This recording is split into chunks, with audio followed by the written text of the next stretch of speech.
attendez. J'aimerais juste qu'on explique. J'aimerais juste qu'on explique aux Français ce qui va se passer avec la TVA. Voilà, s'il vous plaît. Parce que là, on en parle beaucoup. Donc, qui veut l'expliquer? Est-ce que c'est Monsieur Perrin? Non, mais TVA, c'est très simple. Est-ce que je peux me permettre de vous interpeller, Monsieur Perrin?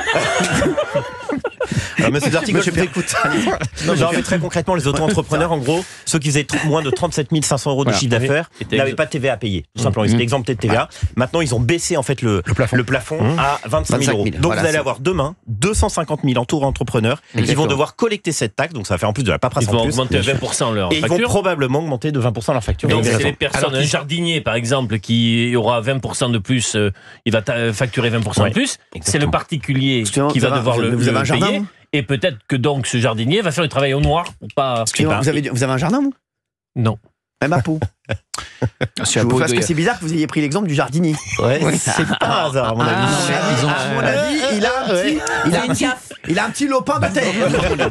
Je le sens avoir un petit lopin de terre à Pau. Vous avez un jardin? Non, c'est un appartement. Pas moi, arrêtez. Oui, c'est un appart. Il y a un balcon alors. Rez-de-chaussée. Rez-de-jardin. Non, il a des plantes sur son balcon. Oui, un balcon. Il a des plantes sur son balcon et un jardinier. Est-ce que vous avez un jardin? Non, mais c'est l'exemple pris par. Maintenant, taisez-vous à tout jamais. C'est l'exemple pris par Pascal Pro ce matin. Ah, d'accord. Donc vous êtes en train de nous dire que Pascal a un jardin? Non, le fait balance. Non. Attendez, s'il vous plaît. Attendez 2 minutes. Oui, alors 2 petites secondes déjà. Pour les auto-entrepreneurs, j'ai une précision à donner. Non, pas les auto-entrepreneurs. On n'est pas là pour les auto-entrepreneurs. Ah non, mais il y a pas mal le cas, mais il a cru qu'il était à la fête à 2-2. De que tu parles avant 17h? Restez avec nous sur Europe 1 dans un instant, on parlera du bateau pirate et du train fantôme. Non, excusez-moi, sur les auto-tamponneuses, donc toi, t'as une idée, quoi. Non, sur les auto-entrepreneurs, il y a une chose très importante. Benoît l'a rappelé, ils ont baissé le plafond, c'est-à-dire qu'il ne peut plus faire C'est Monsieur Perrin. Voilà. Il a baissé le plafond en fait de 37 500 à 25 000. Mais il y a quelques mois, ils ont augmenté les charges. L'URSSAF de 21% est passé à 25%. 26. Ouais, voilà.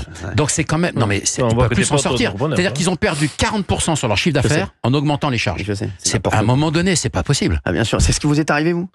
Non, je suis pas entrepreneur. Vous êtes quoi, vous? Moi, j'ai une SARL, moi. Je suis en société. La classe. Bah non, ça fait 32 ans. C'est vrai, Après, je pense que sur cette affaire-là, la droite joue gros. C'est-à-dire que si la droite ne défend pas à ce point-là les travailleurs, les plus précaires, les plus simples, l'entrepreneuriat et les grands patrons... Non, c'est la France insoumise maintenant. Elle est en train de se perdre. C'est-à-dire que, franchement, économiquement, ils sont complètement à la rue. Alors qu'ils devraient se dire, franchement, on est problème financier, comme n'importe quelle famille. D'abord, on regarde ses dépenses, c'est-à-dire où est-ce qu'on peut faire des économies. Et puis, dans un second temps, on cherche effectivement à gagner davantage. Mais là, vu l'urgence de la situation, c'est quand même délirant de se dire qu'en fait, c'est que des augmentations qui sont prévues. Je rappelle que Benoît Perrin est directeur de Contribuables Associés. C'est une association qui milite pour la réduction des dépenses publiques et contre le gaspillage des impôts.